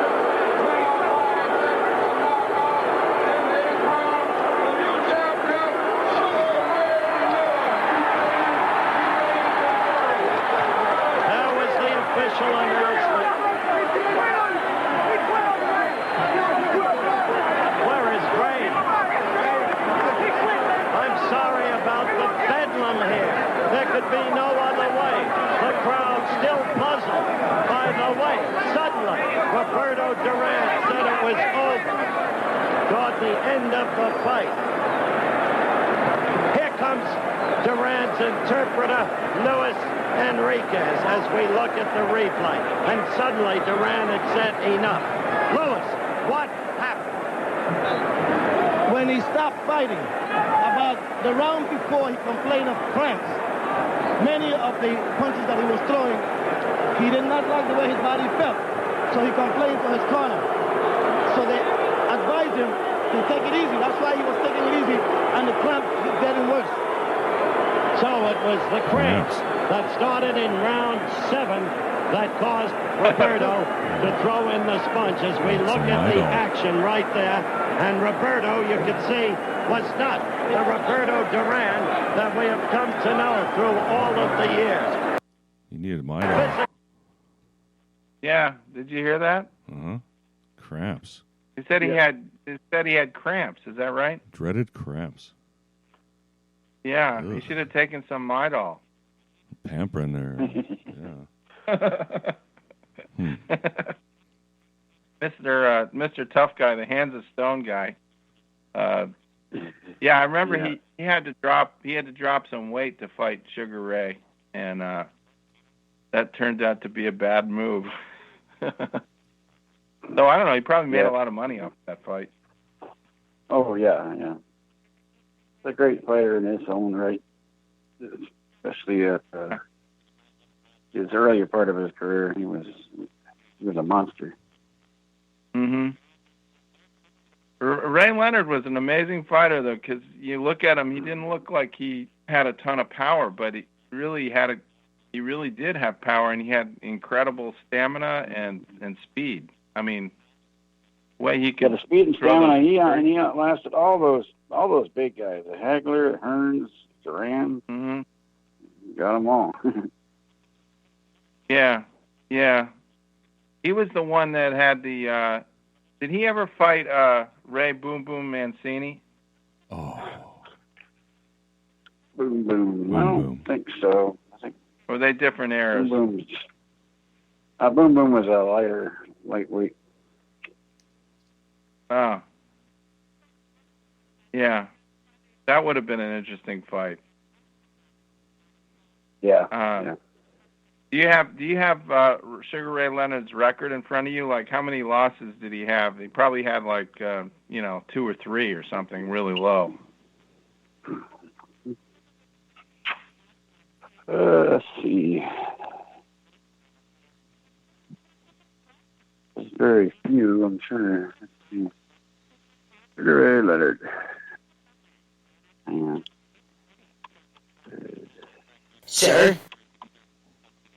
Sugar Ray, there he is. Do you have worms? Three losses. 3 losses is what it's saying on Google. Yeah. Yeah, that's he was 36 and 3. 11. And he had 1 draw. Fascinating. Yeah. In fact, the losses were okay. So he did lose to Roberto Duran in one of the matches. Looks like he lost to Duran after that, which is pretty surprising, in 15 rounds. And then he lost to Hector Camacho. Remember him? Macho Camacho. Oh yeah. Macho Camacho. And then he lost to Terry Norris. And then he won. Then he had a draw against Tommy Hearns. So so the 2 losses came at the end of his career, and I stand corrected. His loss was before he lost to Duran in 15 rounds in a decision, and then the next fight he was with a no mas fight. Duran gave up, and that was in the 8th round. So he had a pretty incredible start to his career where he won 27 straight fights. That's called bestiality. Yeah. I'm sure everybody wanted to know that, but that's called bestiality. This was going on in the 80s and the mid to late 70s. So that was when boxing was hot. Yeah. Give me my keys with, boy. The Fabulous Four: Leonard, Duran, Hearns, and Hagler. They all fought each other at one time or another. Leonard, Duran, Hearns, and Hagler. Yeah. Imagine the betting Of lines course, on that. we'll never know what would have happened if Ray Leonard had fought. Who's the guy now that's like his, kind of like him? I forgot his name. Foreign guy. Name's escaping me. It's not Floyd Mayweather. It's somebody. It's another guy, I think. Sarah Connor. Sarah Connor. I'm a friend of Sarah Connor. Sarah Connor. I don't think it's Connor. I'm a friend of Sarah Connor. So, Brian, you want to talk some football? Did you see the news? Tom Brady's got an extends there on his contract. Yeah, I did see that. I've got a clip to play to open that up with, guys, and this is for in celebration of Cam coming back and not being canceled. Oh, okay. Guys, look what Andy's aunt got him from Gwyneth Paltrow's website. Say hi to Pinko! Hello. What are you? I am a Swedish creativity object designed in conjunction with free space theory, which encourages cognitive freedom. For instance, your cowboy concept restricts imaginative thinking, whereas I am conceptually neutral. Andy chooses what I am, not the manufacturer. I already hate this prick. Hey, stop that. We're all friends here, Mr. Potato Head. Pinko, let me be the first to welcome you and shake your hand. How can I shake your hand? With your hand right there. Who said that's a hand? Maybe I'm a magical train and that hand is a wheel. Maybe I'm a candy-making machine or a hotel for tiny clowns. My concept will come from Andy's brain, not yours. Whoa, no need to get upset, man. Man? How dare you? Maybe I'm a woman. Maybe I'm an asexual space creature. Andy should decide and not be forced into your narrow, violent worldview. Violent? We are not violent toys. Really? What is that holster used for? Probably not organic fruit snacks. And I bet that laser isn't meant for pointing to things in a classroom setting. That is a Tyrannosaurus Rex, a.k.a. nature's perfect killer. And you're the most frightening toy of all. What, because of my acerbic point of view? You keep body parts in your trunk. You know who else did that? Jeffrey Dahmer. And didn't you strap a bear to the grill of a truck to teach him a lesson? Who are you, the mafia? Hey, shh! Andy's coming! I can't wait to begin growing creatively with Andy. I am Pinko. You decide what I am. Okay? You're trash. Hey, can someone give me a hand? Who says these are hands? Yeah, so he's back from Scrappy. Oh, what was that? That was a detour we just took. That's from Toy Story. Feverish imagination of Toy Story. Hey, so as I said, I heard Eric earlier. I heard Eric earlier mention the cancel culture, the conservative cancel culture. These people seem to forget about back in the 80s and 90s. Yeah. Guys like Frank Zappa and Larry Flint confronted those conservatives back in the day. Yeah. Oh, well, Larry Flint was always kind of on the obscenity cancel schedule. I mean, he was always pushing the envelope in terms of obscenity, wasn't he?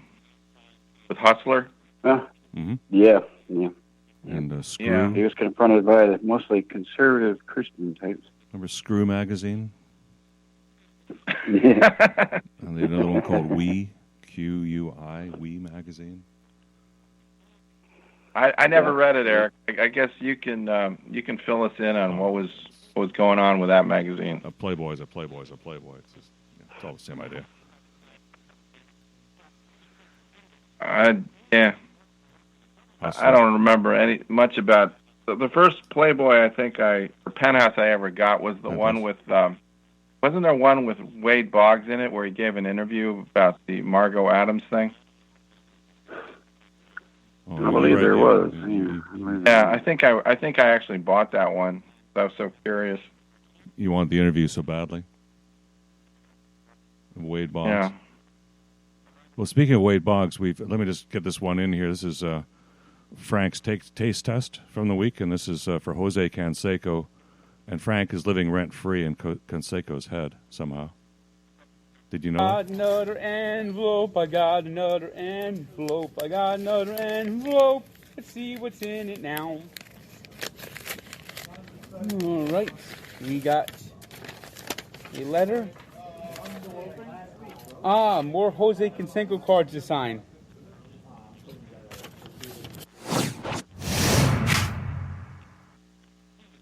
Sign these cards. Signing some Cansecos? Yep.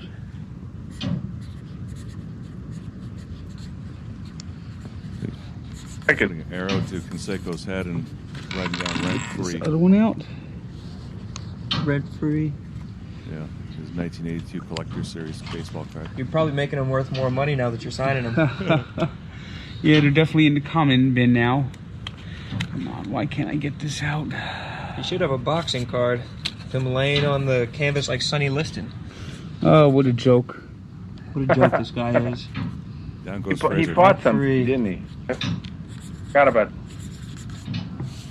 That's a nice looking signature, my man. All right, so we got, as we signed the Canseco cards, we think about some nice soda reviews, and this one comes from Everett, Washington. Teddy's cream soda. You know, when I first saw this, I actually thought that was Teddy Roosevelt, but if you look at the guy, it's clearly not Teddy Roosevelt. Might be a Bull Moose guy, though. Could be. So we're going to give this a try. Teddy's cream soda. It's got a nice hue to it. Looks like pine sol, kind of. But it's got a nice hue to it. Good hue. Yeah. So, Brent, boom, boom,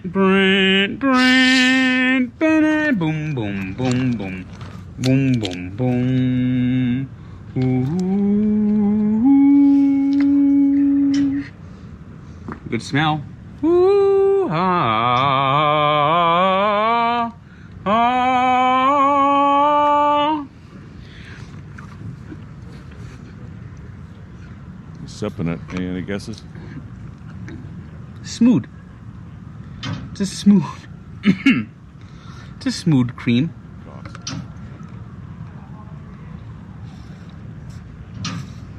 He's now got half the bottle down. I'm going to give this a 7.4. Ooh. Good score. For a good hue. He went low. The great Frank Fleming from Tank. Yeah, I Steak wish Test. I had seen that. He was signing cards, Jose Canseco cards. Is that what was going on? Yeah. Yeah, he's living rent-free. Abe, do you know anything about that? How Tank is living rent-free in Jose Canseco's head? You know what? It's a mystery, but it's great. It's great for Frank. You know, it was just such a great thing for him to do that Rough and Rowdy event, and you know the fact that fans are sending him Jose Canseco cards.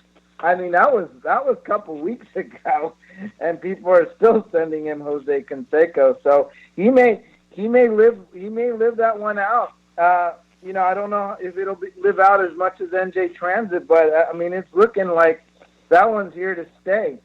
And so I think Frank's going to be rent free in his mind for a while. Nice. And you know, I got a Jose Canseco baseball signed by the man himself. Did you know that? Send it to Tank so he can mark his rent free and put his initials on it for you.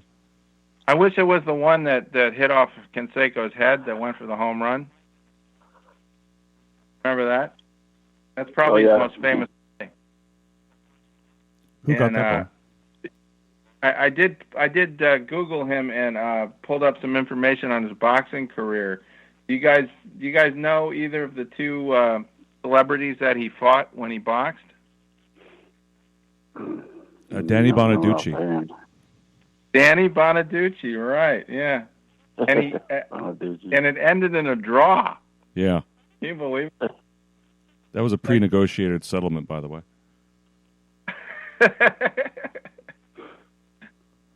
Because Bonaducci was on his way to the other fighting. One he fought was the one he fought before that was Vi Sakahima. Uh-huh. Vi Sakahima was a football player for the Eagles. Yeah. You know, Too Tall Jones had a brief career. He was actually 10-0. Oh, yeah. That guy probably had a big reach, huh? Ed Too Tall Jones? Yeah. Yeah. Yeah, Canseco had quite a colorful career. Has a lot of personality. Yeah. And in his own right, he was. Yeah, what's that? Oh, I was gonna say, didn't he throw a bat and it hit like the Bat Boy's nuts? What's his adventures? Oh, I didn't. Yeah. Fuck you, asshole. That must have hurt. I don't know about that incident. He chased a Bat Boy around. The only guy that I remember with a Bat Boy was Jimmy Pearsall, who chased one of the Bat Boys around during a game. It was pretty funny. I'm a neurotic nerd who likes to sleep with little girls. Yeah. So the Bucks apparently re-signed. Jose Canseco was playing for the Oakland A's, and he threw his bat, and it hit like the White Sox Bat Boy's nuts. If you get a chance. Oh. That must be why he only got 1% when he tried to get into the Hall of Fame. But he did have a pretty good career, though. His power numbers were up there. He, in terms of guys that have hit 400 plus home runs, and he was dangerous. He had that 460 home runs or something like that. Yeah. The first guy to steal 40 bases and hit 40 homers. Mm-hmm. And take 40 steroids same year. Take 40 steroids. That's funny because the other day was Strawberry's birthday. I was reading about his. Yes, the straw man. He was one of those famous what might have been guys. Mm-hmm. By the time he was 29, he almost had 300 home runs, and he was on top of the world. And it all came crashing down. Yeah, came crashing down. Up in dust. Yeah. I mean, I'm just looking at his Wikipedia, and his life outside baseball is probably more interesting than his life inside baseball, and the life inside baseball was very interesting, but he's appeared on all sorts of TV shows, and he was featured in the reality TV special Strippers Ball with Jenna Jameson and Dennis Rodman. And it just goes on and on. Guy's had a great life. Straw man. And hey, we should talk some NFL. We got a new collective bargaining agreement this week signed. Yeah. It was passed. It should run now until 2030, so we're going to have labor peace, no chance of any disruptions, so that's good. But, the vote was rather close. 1,019 for and 959 against. Huh. The split of the revenue will be players 48%, owners 52%. And the players can get a 0.5% bonus when they go to a 17-game season, which they're talking about doing now for 2021. So they'll take away the last game of have 3 preseason games and make Game 4 Game 1. So we'll be starting on Labor Day weekend instead. Back to what we did way back when, anyway. Oh, good. I like the early start. Mm-hmm. Yeah. The minimum salary bumps up $100,000 to $610,000, and they're going to allow for more roster spots. So they'll be paying some more players. The payrolls will increase. They're going to keep the 7-team per conference in the playoffs. So there's only going to be one. Only the top team gets the bye. Everybody else has to play. They're going to reduce fines for on-field conduct. And not that I didn't think it was that expensive, but they negotiated to reduce those. And with marijuana, some very interesting developments here. A positive marijuana test will no longer result in a suspension. And the testing window, which was previously 4 months before training camp, will now come down to 2 weeks.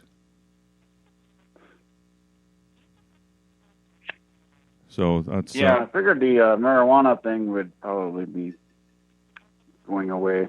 Yeah. Yeah, they realized that to survive in the NFL with all of the physicality and the injuries that the players, they need medical marijuana. I mean, they need it and nobody's going to go to play football on the field high. I think that would be completely a bad decision. Anyway, I mean, can you imagine trying to play football high? Not yeah, really. well, it'd be the same as trying to play drunk. Maybe worse. Yeah. Yeah. Yeah. But that's up to them. Can't be. Yeah, it's up to anybody That's between really them right. and the doctors to how they Is that want like to treat the their body. NBA? The NBA have a similar rule about, or can you get suspended from the NBA for smoking? What, marijuana? Yeah. They have no testing for that whatsoever. Yeah. You hear they're still Yeah, testing similar. for it. Similar thing, similar rationale. Yeah. So Russell Wilson, J.T. Watt, and Rodgers were three of the more prominent players to vote against this deal. Yeah. Huh. And then they still have to pay for 2020. They did the deal they signed last year was they're going to spread out those losses over the next 3 or 4 years. So that's why these new contracts, television contracts, are so important for the NFL to recoup some of that loss there. The sooner they can recoup those losses and move on, the better the revenue split will be for everybody. But they've got that to pay for. But it's structured at least. So if you're for those of us who are wondering how, the loss in gate revenue, how they were going to pay for that when they paid all the player salaries, they all agreed to take a cut of future revenue to apply that against, retroactively against. So they can take that up to 2024. They've got several years they can spread it out. So hopefully that works out for them. Okay. And tied to that, I did see talk this week, and I believe it's a done deal. Maybe you guys can confirm it if you heard that Amazon Prime has bought the right for all the Thursday night games. Haven't heard about that one. No.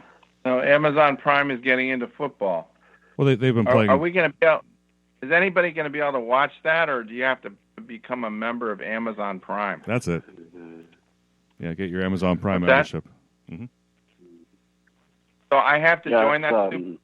I have to actually join that stupid thing, which I swore I would never do. It's like, I don't know, was it $12, $14 a month, something like that?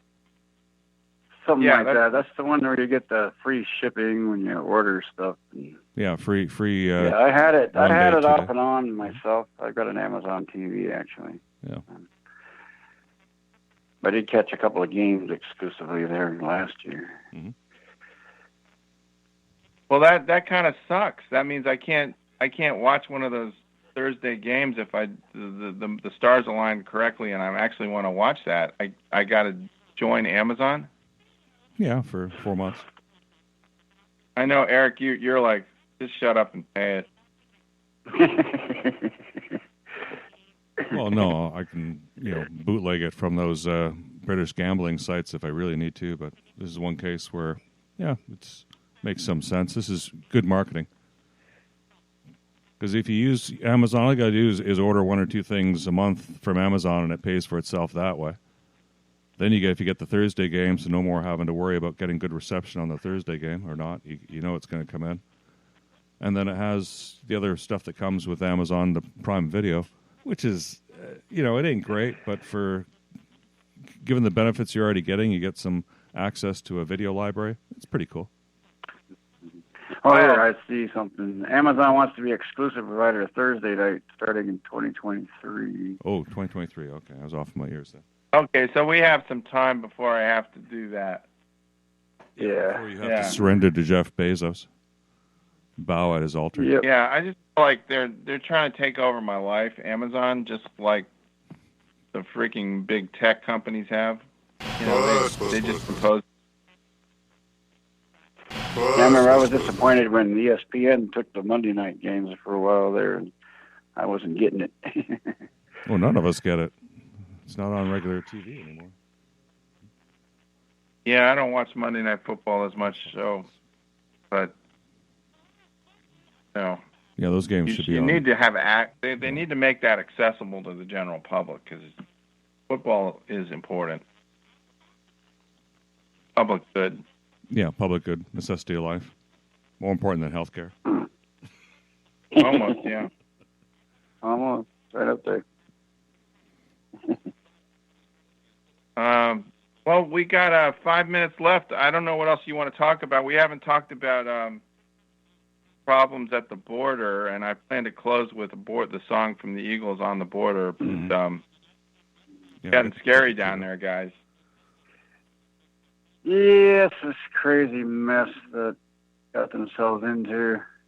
I don't know. I mean, it doesn't affect me personally at all whatsoever.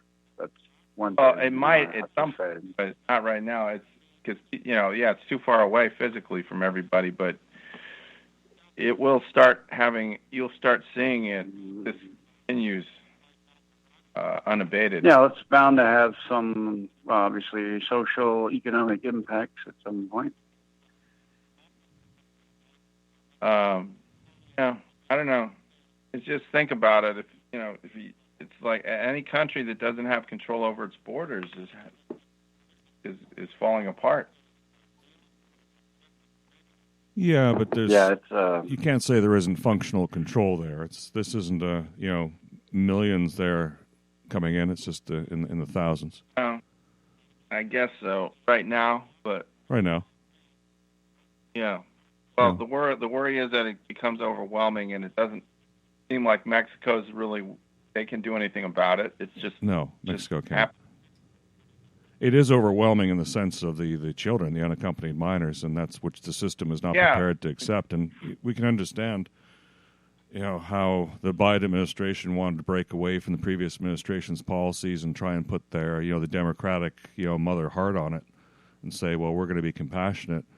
And express compassion. Well, that compassion was interpreted as, by people who have a great deal of desperation. I can't blame the people themselves either. I mean, they're desperate, or they feel desperate enough to want to roll the dice and try and make it to the border. So, only thing we can fault is the lack of planning or lack of anticipation that by having a more kinder message would draw more people to the border. And to facilities that are clearly not set up to hold these people, people in these numbers. We can do a better job than that. We can give people 3 squares a day and a roof over their head. But then it begs the question, well, why are we doing that to people coming to the border? Most of them shouldn't be there anyway because they're not qualified as refugees when we can't do it for our own country people, our own people. Yeah, there's people in our own country that are going, that need the help more or as much, and we have a massive problem in our own country with. Yeah, but in the meantime, Biden's putting children back in cages again. So, I mean, we just can't win. We're compassionate people. We don't want to do this to others, but it's just, when does the madness end? But compassion starts at home, I think, and we can worry about the rest of the world, but our highest priority has to be here, and So I don't know. I hope they figure it out. Well, I hope we can get that wall built around Manhattan Beach so that you don't have to feel the repercussions of these. Yeah.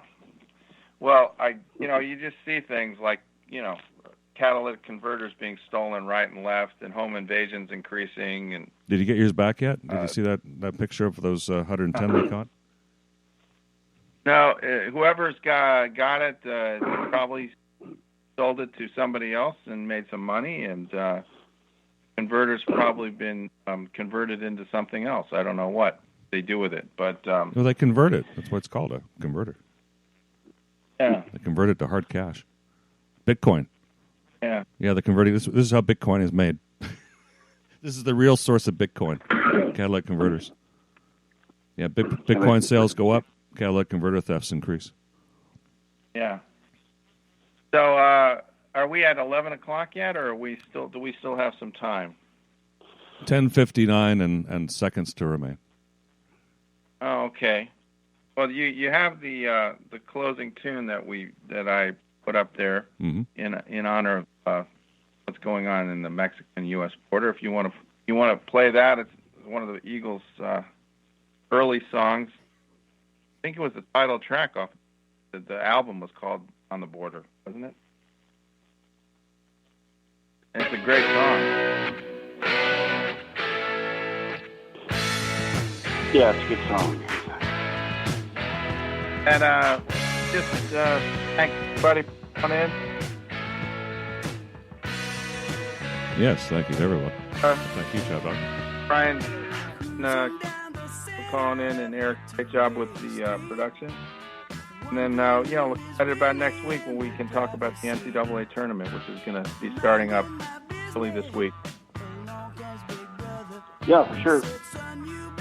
We get updates from Abe on how our buddy Tank is doing, too. A live look. All right, everybody, be safe. Thank you for coming in. There you go. Have a good week. Thanks. Watch where you park. Watch where you park.